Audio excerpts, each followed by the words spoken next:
रावसाहेब आज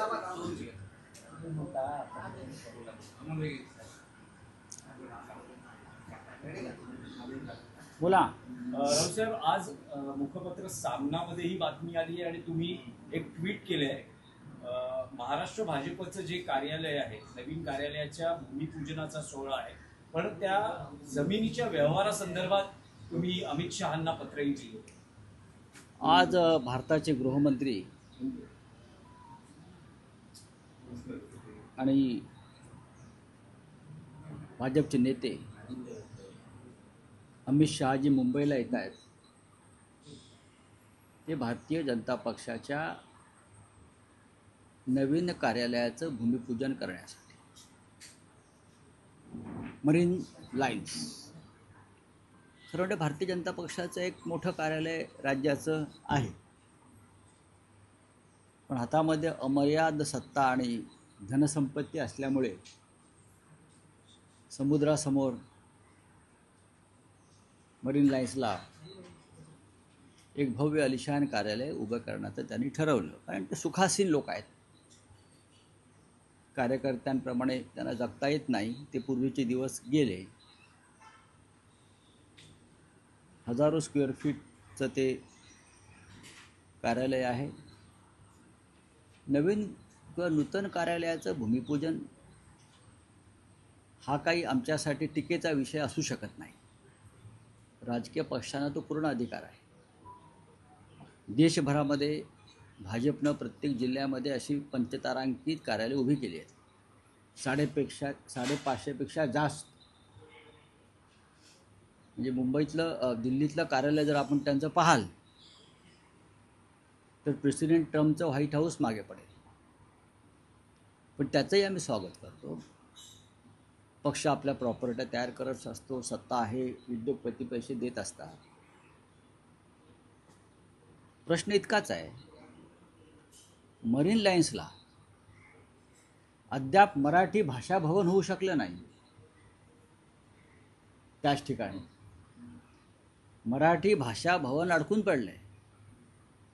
भूमिपूजन होऊन सुद्धा त्याकडे कोणाचं लक्ष नाही. पण आज गृहमंत्री एक पंचतारांकित भव्य असं कार्यालय त्याचं भूमिपूजन करण्यासाठी येतात. त्यांचं स्वागत आहे. मी आज पत्र लिहिलं आहे अमित शहांना आणि सामनासुद्धा आम्ही छापला आहे की किती वेगानं काम केलं जातं, किती वेगानं एक फाईल एका सत्ताधारी पक्षाची,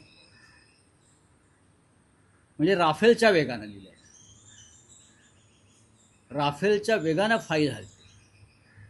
म्हणजे राफेलचा वेग सुद्धा मागे पडेल इतक्या वेगाने ती फाईल हल्ली. आणि सर्व अडथळे बरं का, कधी 24 तासात, कधी 2 तासात, कधी तासाभरात अडथळे दूर करून ती जागा महापालिकेची ही भारतीय जनता पक्षाला देण्यात आली. 3.5 वर्ष राज्यामध्ये प्रशासन आहे मुंबई महापालिकेत आणि त्या प्रशासकाच्या माध्यमातून हा संपूर्ण व्यवहार करून घेतला. महापालिकेमध्ये नागरी सुविधांच्या संदर्भात अनेक विषय पडलेले आहेत, त्यांच्या फाईल्स हलत नाही. अद्याप मराठवाड्यातल्या शेतकऱ्यांच्या मदतीची फाईल हललेली नाही, दिवाळी झाली तरी. पण भारतीय जनता पक्षाच्या पंचतारांकित हेडक्वार्टरची फाईल ज्या राफेलच्या वेगानं हल्ली, ते रहस्य त्या जमिनीखाली दडलेलं आहे. ज्याचं भूमिपूजन अमित शहा करतायत, ते रहस्य त्याचं कुदळ मारतील तेव्हा ते रहस्य बाहेर येईल, फाईल बाहेर येईल ती. तर मी फक्त अमित शहा जे देशाचे गृहमंत्री आहेत, अत्यंत प्रामाणिक माणूस आहे. अमित शहा अत्यंत प्रामाणिक माणूस आहे बरं का, अत्यंत प्रामाणिक. त्याला कधी असे 2 नंबरचे धंदेबिंदे जमले नाहीत असं लोक त्यांचे भक्त म्हणतात. म्हणून मी त्यांना कळवलं की बघा, तुम्ही जी कुदळ मारताय त्याचं रहस्य ते समजून घ्या. संपूर्ण माहिती मी त्यांना पाठवली आहे. मला खात्री आहे ते सक्षम गृहमंत्री आहेत. आपण ज्या जमिनीवर भूमिपूजनाची कुदळ मारतो आहोत त्या जमिनीखाली कोणतं रहस्य आहे महाराष्ट्रातल्या भाजपच्या नेत्यांनी पुरलेलं, त्याचा त्यांना अभ्यास करावा, एवढीच माझी एक भूमिका आहे. बाकी नवीन कार्यालय 20 माळ्याचं करू द्या, समुद्राच्या वर करू द्या, समुद्राच्या आत करू द्या, अद्याप शिवाजी महाराजांचं स्मारक झालं नाही. अद्याप छत्रपती शिवरायांचं स्मारक जे होणार होतं ते झालं नाही. मराठी भाषा भवनाला अडथळे आणलेले आहेत. मराठी भाषा भवन महाराष्ट्राची अस्मिता त्याला अडथळे आहेत. पण राफेल वेगानं भारतीय जनता पक्षाचं हेडक्वार्टर मरीन लाईनच्या समुद्रावर होत आहे, हे महाराष्ट्राच्या जनतेला कळावं म्हणून मी आजचा हा प्रपंच पत्र लिहायचा अमित शहाजींना केला. अमित शहाजी मोठे नेते आहेत, त्यांचं इंटेलिजन्स फार ताकदीचं आहे, तर त्यांनी या फाईलचा सुद्धा अभ्यास करावा आणि अशाच प्रकारच्या वेगवान फायली जनतेच्या हिताच्या दृष्टीनं ज्या पडून आहेत, सामान्य शेतकऱ्यांच्या दृष्टीनं पडून आहेत, त्यांनाही त्याच वेगानं न्याय द्यावा.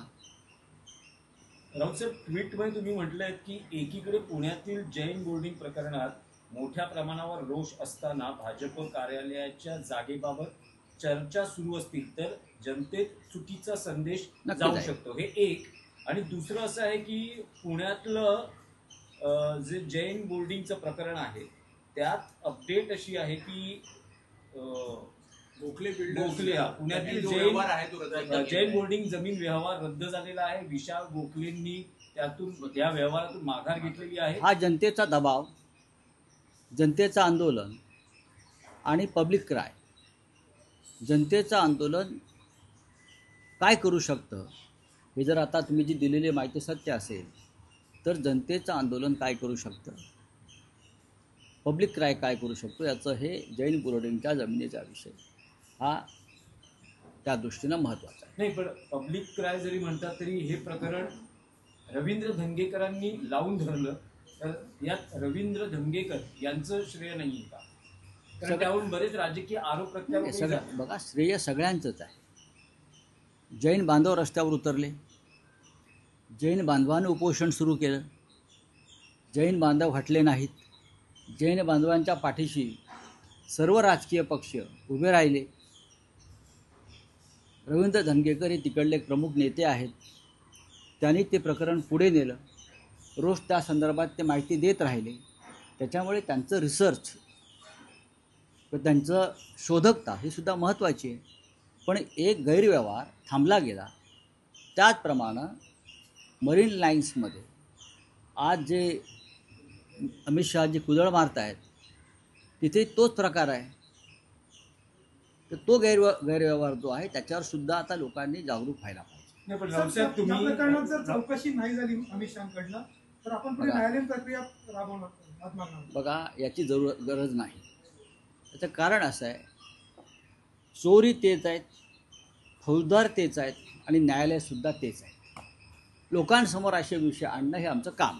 रावसाहेब, या भाजपच्या प्रदेश कार्यालयाच्या जागेचा म्हणजे जिथे भूमिपूजन होत आहे, तुम्ही म्हणतात वेगाने फायली हल्ल्या, वेगाने फायली हल्ल्या रहस्य काय आणि आणि आणि त्यातले मूळ मालक बरं का, भोगवटाधारक ह्यांचे याच्यात कसे बदल होत गेले जागा मिळवण्यासाठी, ह्याचं इत्यंभूत माहिती, तांत्रिक मुद्दे, राजकीय मुद्दे, एकनाथ डेव्हलपर, हे सगळे मुद्दे ह्याच्यामध्ये आलेले आहेत. तुम्ही ते पत्र लोकांसमोर आणावं अशी माझी विनंती आहे. राज्याच्या हिताच्या दृष्टीनं मराठवाड्यातल्या शेतकऱ्यांच्या मदतीची फाईल अद्याप उघडली गेली नाही, पण ज्यांच्या हातात सत्ता आहे त्यांनी आपल्या कार्यालयाची फाईल किती वेगानं फिरवली आणि फिरू शकते एवढंच मला सांगायचं आहे. माझ्या त्यांच्या नवीन कार्यालयाला शुभेच्छा आहेत. तिथून राज्याच्या हिताचं आणि मराठी माणसाच्या हिताचं काम हो, पण त्याच कार्यालयाच्या खिडकीतून अर्धवट राहिलेलं मराठी भाषा भवनसुद्धा त्याने पाहायला पाहिजे, हे माझं मत आहे. रावसाहेब, फलटणमध्ये महिला डॉक्टरची आत्महत्या सध्या बातम्यांच्या केंद्रस्थानी आहे.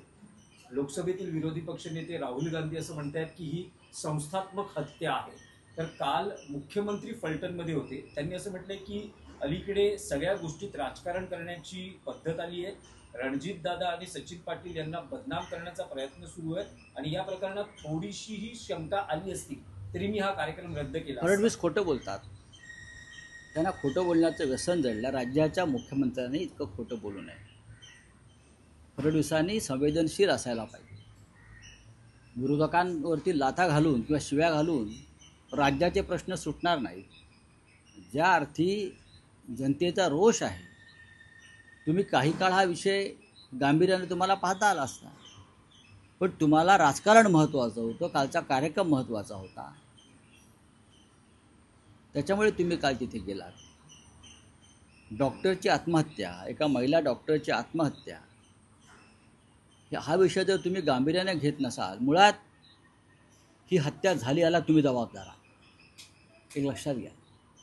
त्या मुलीनं आत्महत्या केली आणि तिला करायला भाग पाडला, याचा अर्थ कायद्याची भीती आणि गृह खात्याची भीती राहिली नाही. आणि हे महाराष्ट्रात वारंवार होत आहे.